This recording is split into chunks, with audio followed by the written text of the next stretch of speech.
कि अरे हमको नहीं पहचान रही, तो हमारे जो बच्चे हैं आपके स्कूल पढ़ते हैं, बोलते क्या काम से आए हैं, तो आइए काम करे क्या, अरे साइन कराना था कर्मचारी सिंह से, आइए आइए। तुरंत कर्मचारी को फोन किया, उसके बाद उसको बुलाया कि अब जल्दी आइए बोल के, फिर मेरा जितना जो काम था करने का सब तुरंत हो गया।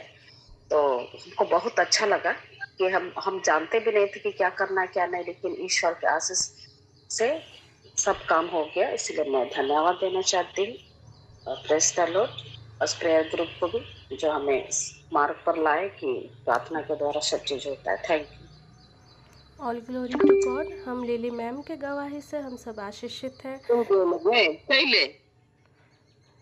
प्रभु इसी तरह लिली मैम आपको और भी बहुतायत से आगे बढ़ाए, यीशु के नाम से। God bless you ma'am. और किन्हीं का कोई टेस्टिमनी है तो आप शेयर कर सकते हैं प्रभु की महिमा के लिए।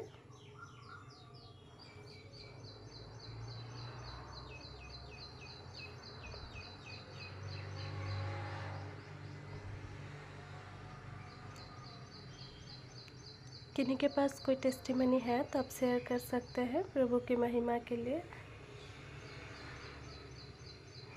Thank you Jesus, thank you holy spirit God, hallelujah. धन्यवाद यीशु, धन्यवाद पवित्र आत्मा। ओके देन, किसी का टेस्टिमनी नहीं है तो फिर हम आगे की सेशन की ओर बढ़ेंगे। आइए हम सभी गवाहियों के लिए धन्यवाद दे, प्रभु को महिमा दे। Thank you Jesus, thank you father God, we praise your holy name Lord. Thank you Lord, thank you holy spirit God, thank you father God, thank you Jesus Lord, hallelujah, amen. तो मेरे प्रियो, अब ये समय है जीवित वचनों का समय। तो मैं प्रभु के दास प्रॉफिट बीरेन सामुएल सर को आमंत्रित करती हूँ। Over to you prophet. Praise the Lord. Hallelujah. Thank you, Jesus. Thank you, Jesus. Thank you, Jesus. Thank you, Jesus. Thank you, Jesus. Thank you, Jesus. तो पिछले सेशंस में हमने प्रार्थना के बारे में चीजों को हम सीख रहे थे, और कैसे इवन आवर प्रेयर, जो हम प्रार्थना करते हैं गुप्त में करते हैं, वो रिवॉर्डिंग होता है। मतलब परमेश्वर कई जगह बाइबल के वचनों में आप पाएंगे रिवॉर्ड के बारे में, पुरस्कार के बारे में, और उसमें से एक बहुत जो हम सबों के लिए जो एप्लीकेबल है, हम सबों के जीवन के लिए एप्लीकेबल है, और हम लोग हर एक कोई उस पुरस्कार को हम लोग पा सकते हैं जो परमेश्वर का वचन के आधार पर everybody can get that reward, और वो रिवॉर्ड है प्रार्थना का रिवॉर्ड। जब कभी भी हम प्रार्थना करते हैं, गुप्त में प्रार्थना करते हैं, बाइबल कहता है कि हम उसके रिवॉर्ड को हम पाते हैं। तो मैं इन बातों को मैं अपने जीवन में अप्लाई करने का मैं कोशिश कर रहा हूं, और इन दिनों में मैं इन बातों को देख पा रहा हूं। जब आप प्राइवेट में प्रार्थना करते हैं, जब कोई नहीं जानता कि आप प्रार्थना कर रहे हैं, तब जाकर वो रिवॉर्ड आपको मिलता है। कई बार हम प्रार्थना कर रहे हैं, लोगों को हम बता के कर रहे हैं कि हम अभी प्रार्थना में हैं, या कई बार लोग समझ जाते हैं कि हम प्रार्थना कर रहे होते हैं। लेकिन जब आप प्रार्थना सीक्रेटली प्रार्थना करेंगे, जब नोबडी नोस, जब कोई किसी को मालूम नहीं होता है, वैसा प्रार्थना आपके जीवन में रिवॉर्ड को लेकर आता है। वैसा प्रार्थना आपके जीवन में ब्रेक थ्रू को लेकर आता है।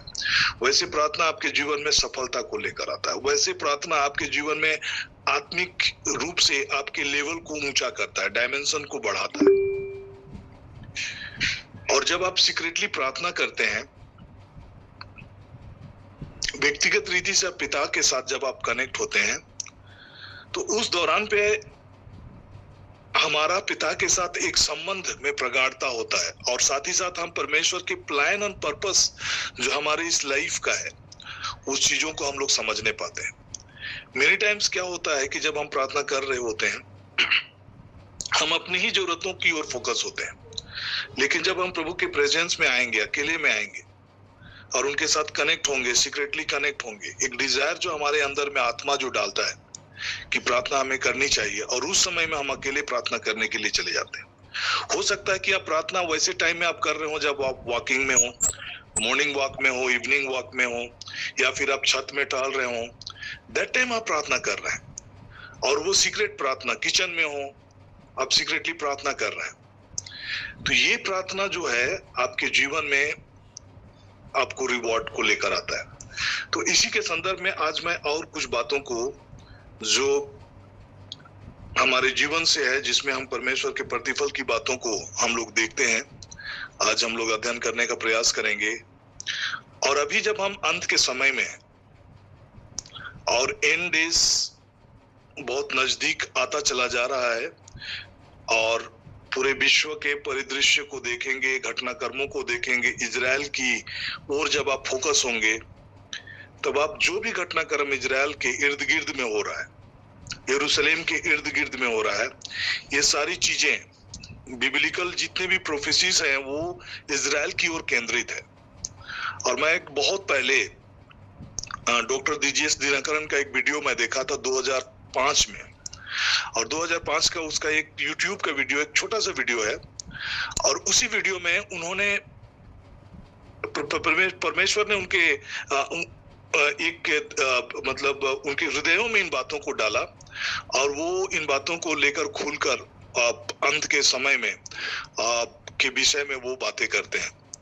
और उस वीडियो में वो बोलते हैं कि मैंने परमेश्वर के प्रेम के बारे में इतना दिनों तक प्रचार किया, उसकी दया के बारे में प्रचार किया, उसकी करुणा के बारे में प्रचार किया, और मैं इस विषय को लेकर कभी मतलब उस ओर केंद्रित नहीं था, उस ओर फोकस नहीं था, लेकिन प्रभु ने मेरे हृदय में इन बातों को डाला और वो अंत के विषय में बताते हैं। और वो इन बातों को बता रहे थे कि इट इज वेरी क्लोज।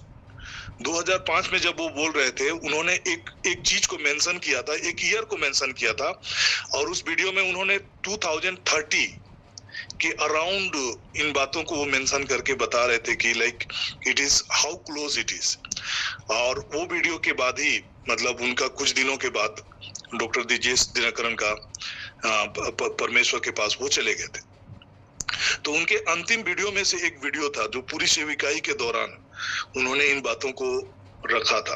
तो आज जो बातें मैं आपके बीच में रखना चाह रहा हूँ, इन्हीं बातों को रखना चाह रहा हूँ कि जब हम ये जान रहे हैं कि हम रैप्चर के बहुत क्लोज हैं, एंड डेज के बहुत क्लोज हैं, तो कैसे हम अपने आप को प्रिपेयर करें। कई बार ऐसा लग सकता है कि हम प्रार्थना करें, कई बार ऐसा लग सकता है कि हम फास्टिंग करें, और कैसे हम इनके अलावा और कैसे हम तैयारी कर सकते हैं। तो इन्हीं विषयों को जब मैं मनन कर रहा था तो प्रभु ने मेरे मन में इन बातों को डाले, और उन्हीं को मैं क्रमबद्ध आपके बीच में रखना चाह रहा हूं। यहाँ पर अगर आप देखेंगे मत्ती के सुसमाचार में, तो प्रभु ने कुछ विषयों को वो सिखाना प्रारंभ किए। अध्याय 6 में आप देखेंगे तो पहला जो विषय है वो है दान के विषय में, और दूसरा जो विषय है वो प्रार्थना के विषय में, उसके बाद तीसरा जो विषय है वो उपवास के विषय में। दान, प्रार्थना और उपवास, ये तीन विषयों को प्रभु यीशु मसीह सिखा रहे हैं, तो सिखाए हैं, मतलब इन विषयों की गहरी बातों को वो बताए। तो जब मैं इन विषयों को, जब अपनी तैयारियों के विषय में कि रैप्चर की तैयारी कैसे किया जाए, तो इन बिंदुओं को लेकर मैं फोकस हो रहा था, और मैं सोच रहा था कि like how do I prepare. मैं प्रार्थना तो कर रहा हूँ, फास्टिंग भी कर रहा हूँ, सुसमाचार की बातों को भी मैं प्रचार कर रहा हूँ, और मैं क्या कर सकता हूँ। और इन्हीं विषयों को जब मैं चिंतन कर रहा था तो प्रभु ने मेरे हृदय में एक बात को डाला कि अपनी पूंजी को स्वर्ग में जमा करो। जहां पर हमें जाना है, हमारा पूंजी स्वर्ग में जमा होनी चाहिए। लाइक अभी इस संसार का जो जीवन है वो बहुत ही मतलब अनसर्टन है कि हम कितना दिन रहेंगे ये कोई नहीं जानता, and we are very close. जब आप इन बातों को सोच रहे होंगे कि हम लोग बहुत क्लोज हैं, और इस पृथ्वी में जितनी भी चीजें हम अर्जन कर रहे हैं, जितनी भी चीजें हम संग्रहित कर रहे हैं, सारी चीजों को हमको यहाँ पर छोड़कर चला जाना है। जब जाने का वक्त आता है तो हम सब कुछ को छोड़कर चले जाएंगे। विगत दिनों में मेरे बहुत ही करीबी एक परिवार को मैं जान रहा हूं, जिनका अचानक सा डेथ हो गया, और कुछ दिन पहले परमेश्वर का अनुग्रह से हम उनके परिवार में थे और उनसे प्रभु के बारे में भी बातें की, प्रार्थना भी की है साथ में। और अचानक सा उनका जब डेथ का खबर आया तो मैं थोड़ा सा विचलित हो गया और मैं ये सोचने लगा कि लाइफ को लेकर हम लोग बहुत सारी चीजों को सोच रहे होते हैं, अपनी जिंदगी को लेकर सोच रहे होंगे, कैसे हम अपने घर को बनाएंगे, कैसे हमारी कितनी जमीनें होंगी, मतलब बहुत सारी चीज डिसाइड करते हैं। बच्चों के लिए, फ्यूचर के लिए हम बहुत सारी चीजों को सिक्योर करने का प्रयास करते हैं और हमारी सारी पूंजी हम इसी धरती पर हम लोग लगा रहे होते हैं। बहुतों का ऐसा होता है कि पैसा जितना आता जाता है, एक बिल्डिंग के बाद में फिर first floor, second floor, third floor, ऐसा करके लोग घर बनाते जाते हैं और उनका पर्पस क्या होता है कि रेंट में इधर दे देंगे, उधर रेंट में दे देंगे और जमीन कुछ नया खरीद लेंगे। इस प्रकार से लोगों का पूरा जो इन्वेस्टमेंट होता है इस सांसारिक चीजों पर होता चला जाता है। और लेकिन जब इंसान को इस पृथ्वी को छोड़कर जाना होता है तो उसमें से कुछ भी लेके वो नहीं जाता है। तो आज जब ये समय काल में जब हम लोग अपना जीवन को बिता रहे हैं, मैं आपका सभी का ध्यान आकर्षित करना चाहूंगा कि हमारा पूंजी हम इस पृथ्वी पर रहते हुए भी हम स्वर्ग में जमा कर सकते हैं। और इसीलिए प्रभु ने कहा कि अपने लिए पृथ्वी पर धन इकट्ठा ना करो, जहां कीड़ा और काई बिगाड़ते हैं और जहां चोर सेंध लगाते चुराते हैं, परंतु अपने लिए स्वर्ग में धन इकट्ठा करो। इट इज पॉसिबल, ये हमारे लिए संभव है कि हम लोग इस पृथ्वी पर रहते हुए हम स्वर्ग में अपनी पूंजी इकट्ठा कर सकते हैं। अगर ये पॉसिबल नहीं होता, then Jesus would not have said this. जब उन्होंने इन बातों को कहा कि तुम अपने लिए स्वर्ग में पूंजी जमा करो, दैट मीन्स हम स्वर्ग में अपनी पूंजी हम जमा कर सकते हैं। और वो कैसे कर सकते हैं? जब हम परमेश्वर के राज्य के बढ़ोतरी के लिए, परमेश्वर के किंगडम के लिए, जब लोगों को तैयार किए जाने के लिए जब हम एक्सपेंसेस करते हैं, खर्चे करते हैं, दैट मीन्स जहां कहीं भी सुसमाचार प्रचार, ऐसा प्रभु यीशु मसीह के आने के समय को लेकर जहां सुसमाचार प्रचार की जाती है, जहां लोगों को तैयार होने के लिए, आत्मिक रूप से तैयार होने के लिए, प्रभु यीशु मसीह के आने की बाट जोहने के समय और उसकी तैयारियों के विषय में जो लोग सुसमाचार के कामों में लगे हुए हैं, सुसमाचार के प्रचार के कामों में लगे हुए हैं, वैसे लोगों को जब हम सपोर्ट करते हैं फिनेंसेस के जरिए, देन हम किंगडम ऑफ गॉड, राज्य के सुसमाचार का प्रचार में जब हम अपना सहभागी करते हैं, दैट मीन्स हम उस किंगडम में, परमेश्वर के किंगडम में हम अपना इन्वेस्टमेंट कर रहे हैं। स्वर्ग के राज में हमारा इन्वेस्टमेंट हो रहा है और वो इन्वेस्टमेंट का रिवॉर्ड है। अगर आप एक धनी व्यक्ति के विषय में प्रभु यीशु मसीह के साथ जब उनकी चर्चाएं हो रही थी, बातचीत हो रही थी कि अनंत जीवन पाने के लिए मुझे करना क्या है, प्रभु ने उसे सिंपल सा चीज कहा कि आप आज्ञाओं का पालन करें।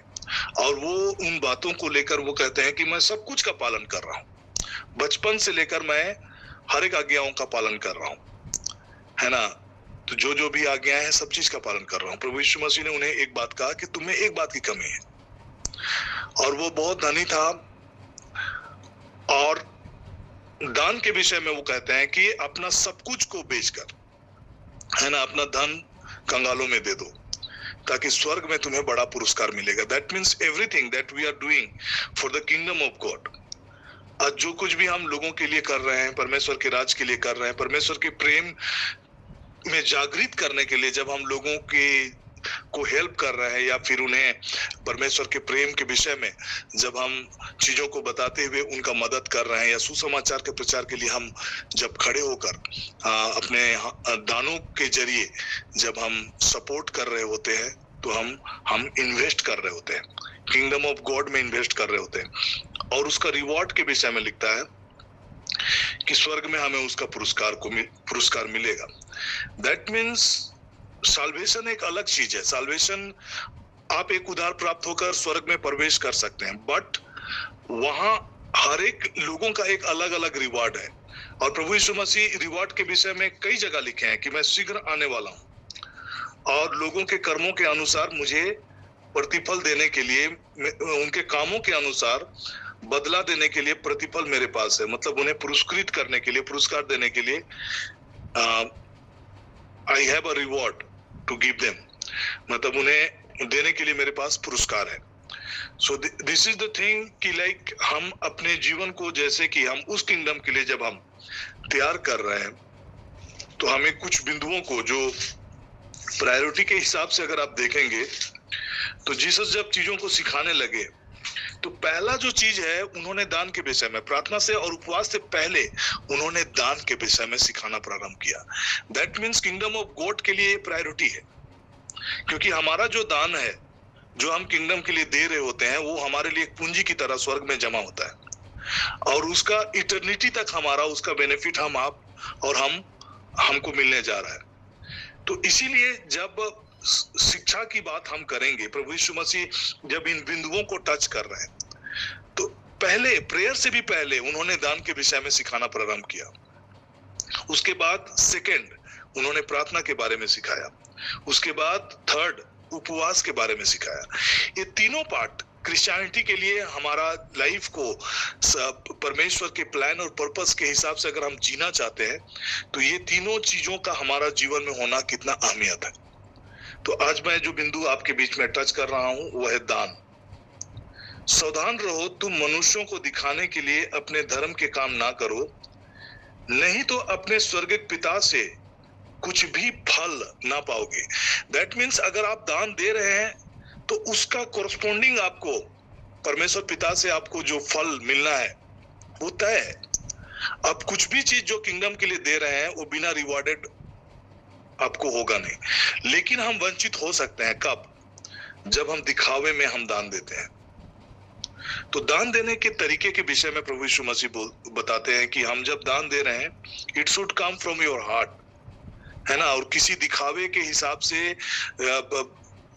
हम दान नहीं देंगे, बट हृदय से हम दान परमेश्वर के किंगडम के बढ़ोतरी के लिए ये हृदय से आनी चाहिए। और इसी में हमें कोई भी दिखावा का चीज नहीं होना चाहिए। पहला चीज, तुम मनुष्यों को दिखाने के लिए अपने धर्म के काम ना करो, नहीं तो अपने स्वर्गीय पिता से कुछ भी फल ना पाओगे। और ये धर्म के काम में पहला जो काम है क्या है? वो धर्म के काम के विषय में लिख रहे हैं कि तुम्हारा धर्म का काम। तो जो गिविंग दान जो है वो एक धर्म का काम है। इसीलिए जब तू दान करे तो अपने आगे तूरी ना बजवा, जैसे कपटी सभाओं गलियों में करते हैं, ताकि लोग उनकी बड़ाई करें। मैं तुमसे सच कहता हूं कि वे अपना प्रतिफल पा चुके हैं। जैसे कि मैंने शुरू में कहा कि लाइक एवरीथिंग जो कि हम ऑफरिंग्स में परमेश्वर के किंगडम के लिए दे रहे हैं, उसका एक प्रतिफल है ना, उसका एक रिवॉर्ड है। और वो किंगडम ऑफ गॉड में जो परमेश्वर के राज्य में जो इन्वेस्ट हो रहा है, उसका प्रतिफल हम सबों को दिया जाएगा। लेकिन अगर हम इस पृथ्वी पर रहकर दानों को देते समय में अगर हम दिखावे में कर रहे हैं, घमंड में कर रहे हैं, तो फिर हम उन चीजों को उस प्रतिफल से हम चूक सकते हैं, वंचित हो सकते हैं। तीसरा वचन, परंतु जब तू दान करे तो जो तेरा दाहिना हाथ करता है उससे तेरा बायां हाथ ना जानने पाए, ताकि तेरा दान गुप्त रहे, और तब तेरा पिता जो गुप्त में देखता है तुझे प्रतिफल देगा। तो जब तू दान करे, that means it is not an optional. When you give, मतलब in your lifetime you have to give. हम सबों को देना है, हम सबों को दान करना है।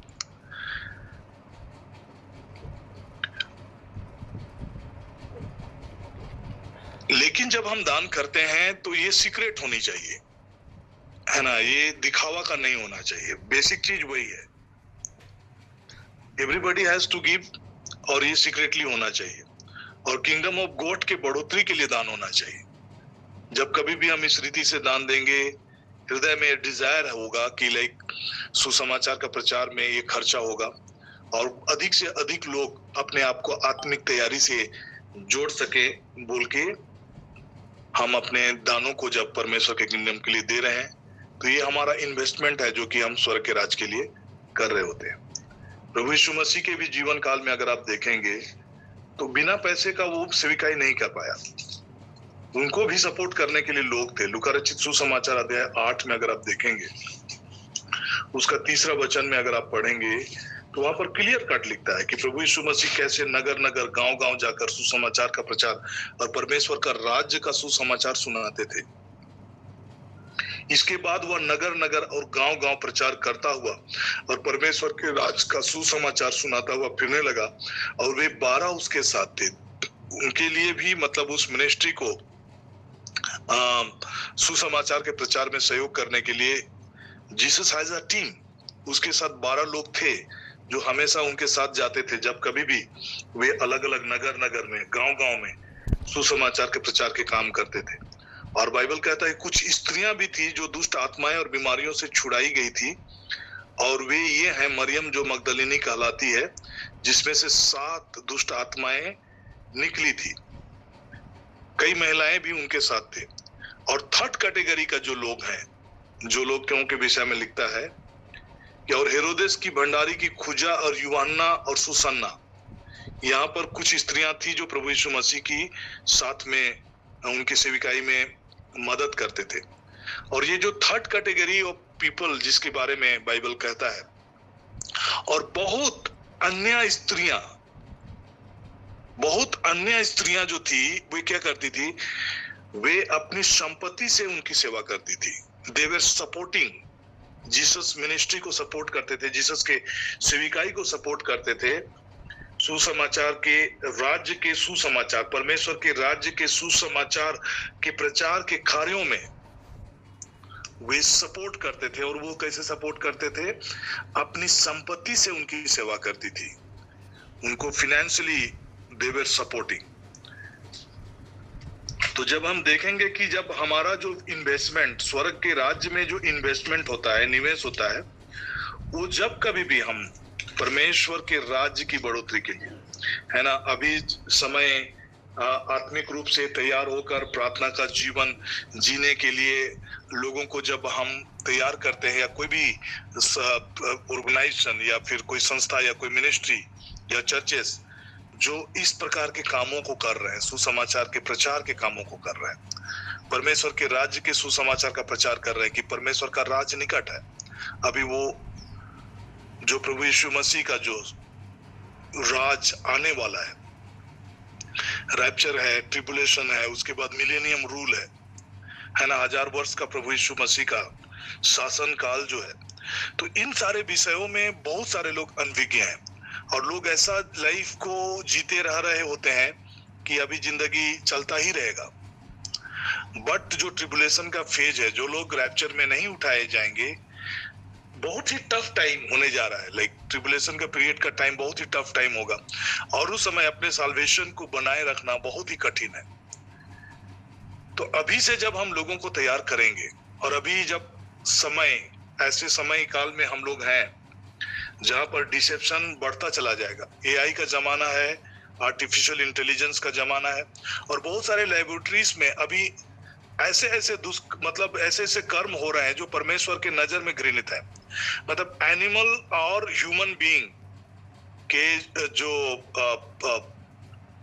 को लेके एक अलग ब्रीड, एक ह्यूमनाइट मतलब ह्यूमन बनाने का प्रयास किए जा रहे हैं कि इंसान को बनाने का लैबोरेटरीज में प्रयास किया जा रहा है, जहां पर एनिमल का स्पर्म होगा और ह्यूमन का उसको मिला के कोई ऐसा जाति प्रजाति बनाने का प्रयास।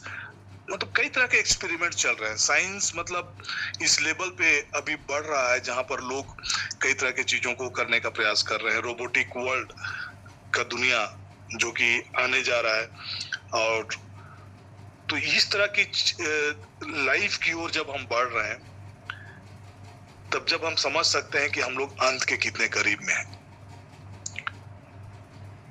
नूह के समय में भी जब ऐसा चीजें हुई और परमेश्वर का प्रकोप सारी दुनिया पर आया, वैसा ही जब परमेश्वर की सृष्टि पर जब लोग हस्तक्षेप कर लगेंगे और इस प्रकार की चीजें जब होने लगेगी, तब परमेश्वर का जो प्रकोप की बातें जो हम लोग अंत के समय के विषय में सुनते हैं, वो समय कितना निकट है हम लोग समझ सकते हैं।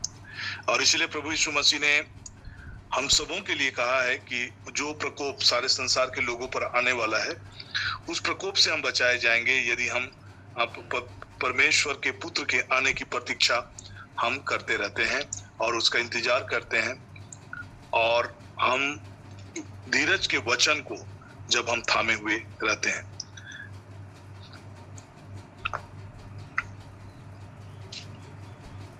Hallelujah, thank you Jesus Lord. उपारी लाबो शेबानी माना खरा लाखो से खेरे लेखे से के सुपारी ला खासी खोरी लगा साना माना उपा खेरे ले को सोको हाबूरी ला खासे खेरे ले गे सेने मैंने खेरे ले को सोको हाबूरी लगा साना माना खरा लाखो से खेरे ले गे से के उपे खेरे ले गो जोगो निमानी गारी लगो जखारा ला कूजरा लगा सखारा ला। और उसके पुत्र के स्वर्ग पर से आने की बाट जोते रहो, जिसे उसने मरे हुओं में से जिलाया, अर्थात यीशु की, जो हमें आने वाले प्रकोप से बचाता है। पहला थिस्सलुनी अध्याय 1 पद संख्या 10। पहला चीज हमें करना क्या है कि उसके पुत्र के स्वर्ग से आने की बाट जोते रहो। दिस इज द थिंग जो कि हमें तैयारी के साथ प्रभु यीशु मसीह के आने का बाट जोना है, इंतजार करना है, और ये समय बहुत निकट है। और जब हम इस रीति से करते हुए पाए जाएंगे, प्रभु यीशु मसीह आने की हम लोग प्रतीक्षा करेंगे, आने का बाट जोहेंगे, और उसी रीति से जब हम अपने जीवन को जिएंगे, आत्मिक तैयारियां हम करते रहेंगे, तब क्या होगा कि जब वो हम आएगा तो हमें वो प्रकोप से बचाएगा जो सारे संसार पर आने वाला है। प्रकाशित वाक्य अध्याय 3 पद संख्या 10 के वचन को भी हम लोग पढ़ेंगे। ऊपर अल्लाह बो शेबानी माना खर अल्लाह खुद से खेरे लिखे सिके, तूने मेरे धीरज के वचन को थामा है, इसलिए मैं भी तुझे परीक्षा के उस समय बचा रखूंगा जो पृथ्वी पर रहने वालों के परखने के लिए सारे संसार पर आने वाला है।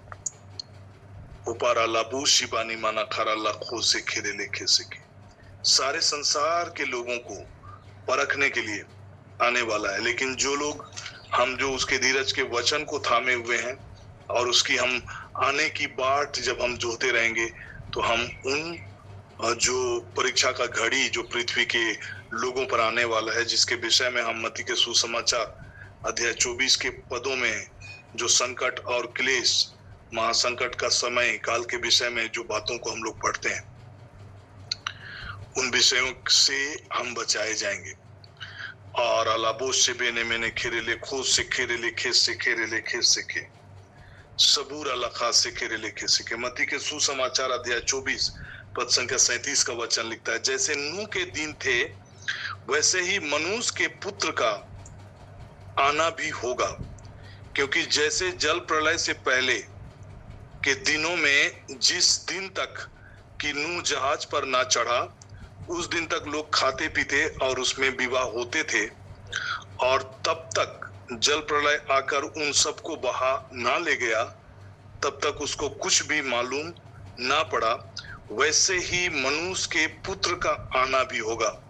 और एक बड़ा साइन क्या होगा कि कैसे हम एस्केप करेंगे उस ट्रिबुलेशंस जो कि सारे लोगों के जीवन पर आने वाला है, सारे संसार के का परीक्षा के लिए आने वाला है, उससे हम कैसे बचाए जाएंगे, उसके विषय में, रैप्चर के विषय में यहाँ पर सुसमाचार में प्रभु यीशु ने उजागर किया 40 के वचन में और 41 के वचन में। उस समय 2 जन खेत में होंगे और एक उठा लिया जाएगा और दूसरा छोड़ दिया जाएगा। 2 स्त्रियां चक्की पीसती रहेंगी, एक ले ली जाएगी और दूसरी छोड़ दी जाएगी। इसलिए जागते रहो, क्योंकि तुम नहीं जानते कि तुम्हारा प्रभु किस दिन आएगा। हमें इस विषय को लेकर हमें तैयार रहने की जरूरत है, और ये कंफर्म है कि everybody will not go in rapture. जब हम इस रीति से वचन को सुनते हैं कि 2 जन में एक खेत में होंगे, एक ले लिया जाएगा और दूसरा छोड़ दिया जाएगा, 2 स्त्रियां चक्की पीसती रहेंगी, एक ले ली जाएगी और दूसरी छोड़ दी जाएगी, दैट मीन्स 100% रैप्चर नहीं होगा। बहुत सारे मसीही लोग, बहुत सारे चर्च जाने वाले, बहुत सारे क्रिश्चियंस जो चर्च के मेंबर्स हैं, बैप्टाइज्ड हैं, उनमें से बहुत सारे लोग छूटेंगे। लेकिन वे जो अपने आप को तैयार करके रख रहे हैं प्रार्थना का जीवन जी रहे हैं, संसारिक बातों में उलझे हुए नहीं हैं, वे जो इंतजार कर रहे हैं प्रभु यीशु मसीह का आने का समय को इंतजार कर रहे हैं, बाट जो रहे हैं, उसके आने के समय को प्रिय जान रहे हैं। जैसे पौलुस कहता है कि जो प्रभु यीशु मसीह के आने के समय को प्रिय जानते हैं, जब उसका आने का समय निकट है बोल के अपना लाइफ को, जो लोग परमेश्वर के वचन, प्रार्थना, उपवास और उस में अपना समय को व्यतीत करते हैं, दूसरों के लिए प्रार्थना कर रहे हैं, दूसरों के मन फिराव के लिए प्रार्थना कर रहे हैं, दूसरों के जीवन बदलने के लिए प्रार्थना कर रहे हैं, और इस रीति से सहभागी हो रहे हैं, परमेश्वर के राज की बढ़ोतरी के लिए सहभागी हो रहे हैं, दान दे रहे हैं, प्रार्थना कर रहे हैं, उपवास भी कर रहे हैं, और इस रीति से अपनी आत्मिक तैयारी जो लोग बना के रख रहे हैं, वैसे ही लोग रैप्चर के दिनों में प्रभु यीशु मसीह को बादलों में जाकर मिलेंगे। तो प्रियो, ये हमारे लिए बहुत ही आम विषय है, और इन विषयों को लेकर हम ऐसे ही बेपरवाह नहीं हो सकते हैं। समय बहुत निकट है, और ये समय काल को जब हम देख रहे हैं, और कई ऐसे बड़े बड़े प्रीचर्स, जैसे मैंने डॉक्टर डीजेस दिनाकरन के विषय में बताया शुरू में, कि परमेश्वर ने 2005 में कैसे उनके हृदय में इस बात को डाला और अंत के विषय में चीजों को बोलने के लिए उन्हें प्रेरित किया, और उन्होंने कहा कि पूरी जिंदगी मैंने परमेश्वर के प्रेम, करुणा, दया, क्षमा, चंगाई, इन्हीं विषयों में मैंने प्रचार किया, लेकिन और इस विषय में मैंने सोचा भी नहीं, और उनके हृदय में प्रभु ने इस बात को डाला, और वो इन बातों को वो बोलने लगे थे, भविष्यवाणी कर रहे थे कि अंत का समय कितना निकट है, और वो एक टाइमलाइन बता रहे थे कि नेक्स्ट 30 इयर्स, 2005 में वो नेक्स्ट 30 इयर्स और अराउंड 2030 के विषय में वो बोल रहे थे। मतलब उसी के विदिन में चीजें होने जा रही है, ऐसा करके उन्होंने एक वीडियो क्लिप डाला है।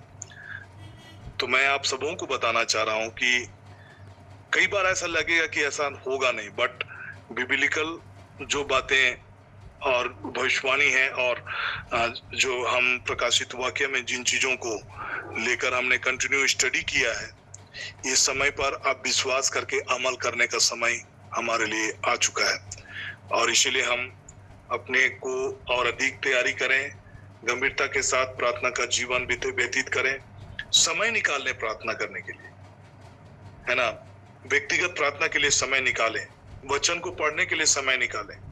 हम कितनों भी व्यस्त रहें, लेकिन हमारे लिए समय निकालना है। इसीलिए बाइबल लिखता है कि 2 स्त्रियां चक्की पीसती रहेंगी, एक ले ली जाएगी, दूसरी छोड़ दी जाएगी, इसलिए जागते रहो। और जागने का मतलब क्या है? जागने का मतलब के विषय में ऑलरेडी हम 26 वचन सुसमाचार के 26 में उसका 41 पदों को पढ़ेंगे, तो वहां पर लिखता है कि जागेंगे और क्या करेंगे हम। तो वहां पर 41 में लिखता है कि जागते रहो और प्रार्थना करते रहो, ताकि तुम परीक्षा में ना पड़ो। परीक्षा में ना पड़ो कहने का मतलब क्या हुआ कि दुनियादारी चीजों में हम उलझ के ना रह जाएं। जब आपका जीवन प्रार्थना का जीवन होगा, तो आप दुनियादारी चीजों में फंसेंगे नहीं, संसारिक बातों में फंसेंगे नहीं, और आत्मिक रूप से अपने आप को आप तैयार कर पाएंगे और आप तैयार रहेंगे। इसीलिए जागते रहो और प्रार्थना करते रहो। हालेलुया। राबा शेपोरे लेखे सेने मैंने खेरे ले खुसुक शपूरी लगा सनामाना खरा लखो सिखेरे लेखे सिखे। तो हमारा हर एक के जीवन में प्रार्थना का एक टाइम होना है, और हमें प्रार्थना के लिए समय निकालना और प्रार्थना करने का समय अपने लिए निर्धारित करना है कि हम प्रार्थना में समय बिता सकें। मिनिमम 1 आवर आपका इंडिविजुअल प्रेयर, अब कभी भी आप अपने लिए समय निर्धारित करके आप प्रार्थना कर सकते हैं। तो एक टाइम जोन के विषय में मैं आपसे आज बात करना चाह रहा हूं। प्रार्थना का जो टाइम जोन, अगर आप ये टाइम जोन मेंटेन करेंगे प्रार्थना का, बिब्लिकली बहुत जगह पर आप देखेंगे जहां पर कुछ समय के विषय में बाइबल में हम इंडिकेशन पाते हैं कि वो प्रार्थना का एक विशेष समय जो होता है, और वो विशेष समय जो है, जो आज मैं आपके बीच में रखना चाह रहा हूं, what will be the time of prayer. और ये टाइम जो आपका इंडिविजुअल प्रेयर का जो टाइम होगा, आप इस स्लॉट में अगर आप प्रार्थना करेंगे, इस टाइम पीरियड में आप प्रार्थना करेंगे, तो ये टाइम जो अलॉटेड टाइम है, बिब्लिकली अलॉटेड टाइम है, जहां पर हम बाइबल में देखेंगे कि लोग इस समय को फॉलो करते थे। स्पिरिचुअल रियल्म में इसका एक अलग इम्पैक्ट है, प्रार्थना का इम्पैक्ट है, जहां पर हम इन चीजों को हम लोग देखेंगे। तो जो समय जोन जो मैं आपको बता रहा हूं कि लाइक आप अपने लिए कब समय को आप चयन करेंगे, तो ये है 6 PM। अगर आपके लिए सुटेबल है 6 PM का टाइम ले सकते हैं, 9 PM है ना, 6 बजे, 9 बजे, 12 बजे, 3 बजे, और शाम के समय फिर 6 बजे, 9 बजे, 12 बजे, 3 बजे, रात का 3, 12 बजे का रात, दिन का 12 बजे, दोपहर का 3 बजे, शाम का 6 बजे, 9 बजे। तो ये टाइम जोन के विषय में कई जगह बाइबल के रेफरेंसेस हैं जहां पर लोग प्रार्थना करते हैं, और इसका एक स्पिरिचुअल इम्पैक्ट है। और मैंने कुछ प्रीचरों को सुन रहा था इस टाइम के विषय में, तो वे बता रहे थे कि लाइक ये टाइम में स्वर्ग ओपन होता है। लाइक स्पिरिचुअल रियल्म में कुछ टाइमिंग होते हैं जहां पर स्वर्ग ओपन होते हैं, और उस दौरान पे जो प्रार्थना आप और हम करते हैं वो ज्यादा प्रभावी होता है। अन्य समय में भी हम प्रार्थना कर सकते हैं, बट इस समय में बहुत सारे स्पिरिचुअल रियल्म में चीजें हलचल में होती है, और इस समय में जब आप और हम प्रार्थना करते हैं तो उसका इम्पैक्ट हम देखते हैं। प्रेरितों के काम अध्याय 3 में देखेंगे तो यहाँ पर लिखता है कि पतरस और यूहन्ना तीसरे पहर कहने का मतलब अराउंड 3 o'clock प्रार्थना के समय मंदिर में जा रहे थे। तो वे करीब 3 बजे की प्रार्थना के लिए वो लोग मंदिर में जा रहे थे, और तब उस लंगड़े व्यक्ति से वो लोग मिले जो कि सुंदर नामक फाटक के पास बैठा हुआ था, और पतरस ने उन्हें चंगा किया। सो ये पर्टिकुलर टाइम, अगर ये मिराकुलस टाइम होते हैं जब आप इन समय को आप फॉलो करेंगे। अगर आप देखेंगे प्रेरितों के काम में अध्याय 16 है, उसका पद संख्या 25 के वचन को मैं पढ़ रहा हूँ। आधी रात के लगभग पौलुस और सिलास प्रार्थना करते हुए परमेश्वर के वचन गा रहे थे, और कैदी उनकी सुन रहे थे। इतने में यकाएक भूकंप आया, और यहाँ तक कि बंदीगिरी की नींव हिल गई, और तुरंत सब द्वार खुल गया और सबके बंधन खुल गए। कई बॉन्डेजेस ब्रेक होते हैं। रात के 12 बजे का समय अगर आप कभी उठ के प्रार्थना करते हैं, lot of things will change.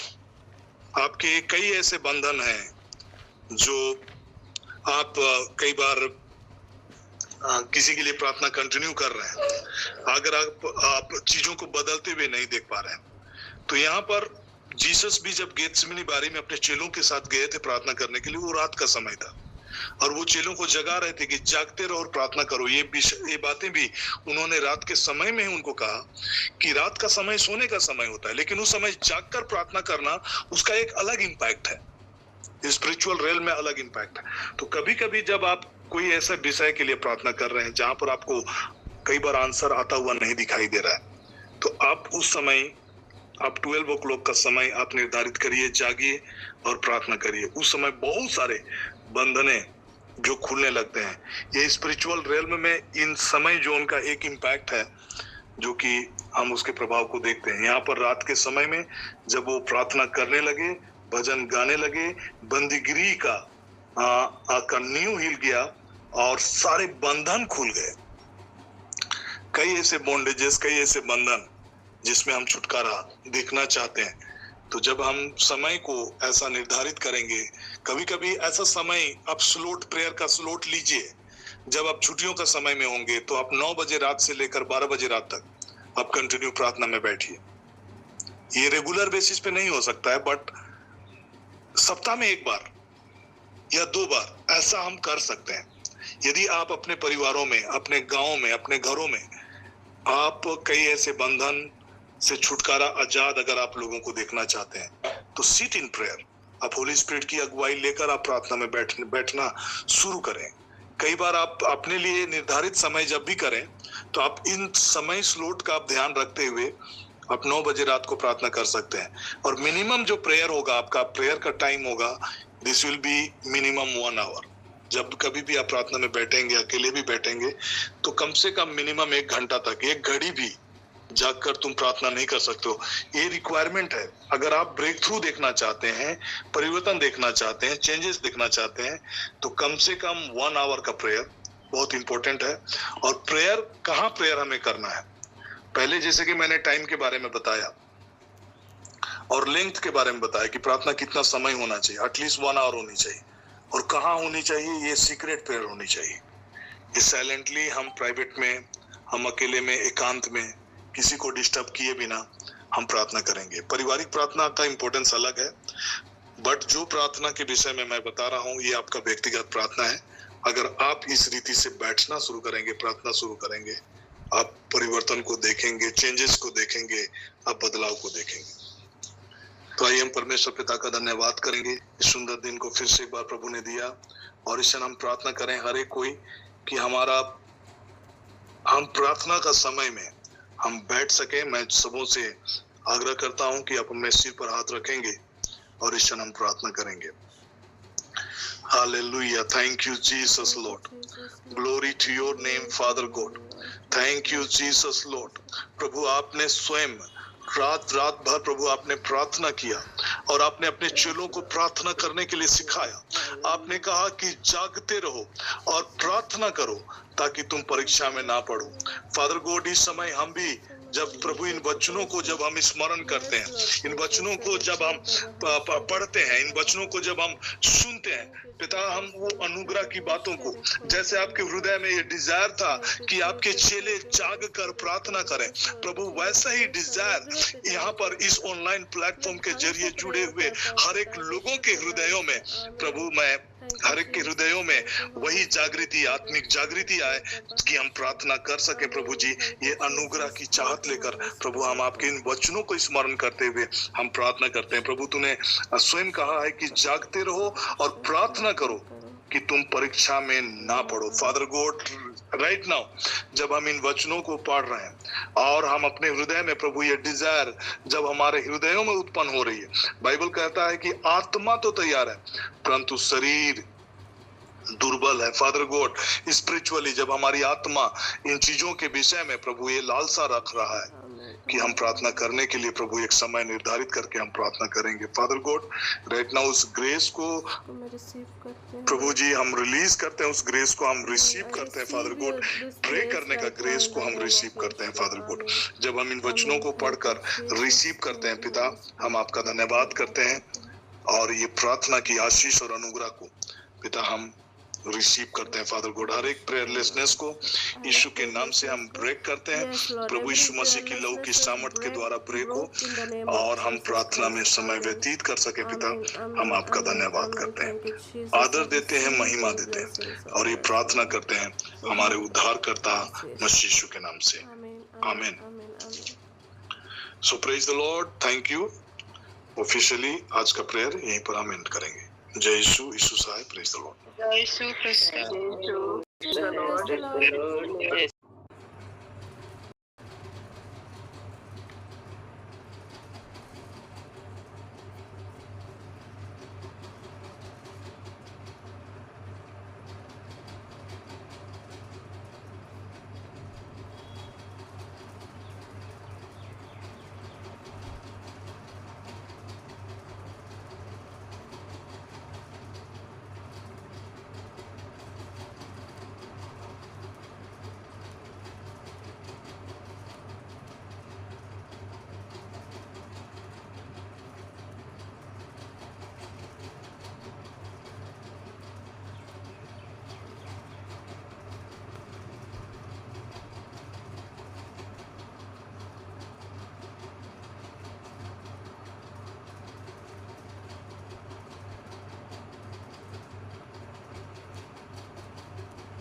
हाँ